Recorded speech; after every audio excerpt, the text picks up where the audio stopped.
One of the assigned texts in a course I took my first year of college was the book of Job. It wasn't a theology course, though one of the professors was a theologian. The other was a philosopher. The course was an interdisciplinary inquiry called Ideas That Shaped the West.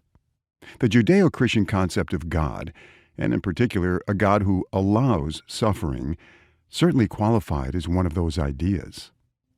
I had never spent much time with the story of Job, so the 2 class meetings where the book took center stage were revelatory. We are going to delve into the nature of suffering, the why of it all. Naive as I was, I thought we were going to walk out of class that Thursday with a satisfying answer to the perennial conundrum of why bad things happen to good people. The book of Job, rather than giving an answer to the question of suffering, simply puts the spotlight on suffering. Job, a blameless and upright individual, by God's own admission, Job chapter 2, verse 3, suddenly finds himself put to a seemingly frivolous test. Will he, under severe pressure, hardship, and the evil and attentive eye of Satan himself, curse God? Or will he remain steadfast in his faithfulness? Seemingly curious to learn the outcome, God gives Job over to Satan with only one instruction. He is in your power. Only spare his life. Chapter 2, verse 6. Satan has at it.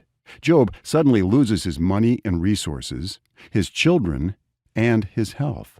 He quickly shifts from prosperity to misery. Job is understandably unhappy. But what does his story tell us about God and violence and suffering? This chapter is not an exercise in theodicy.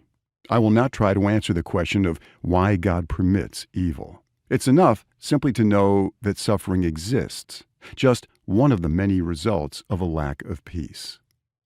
But I do think that the book of Job, as well as the general theme of lamentation present throughout Scripture, proves illustrative to how we find peace within ourselves and within our world. Simply recognizing ourselves as the beloved of God does not mean we avoid suffering, but ours is a God to whom we can and should cry out, a God who cries with us.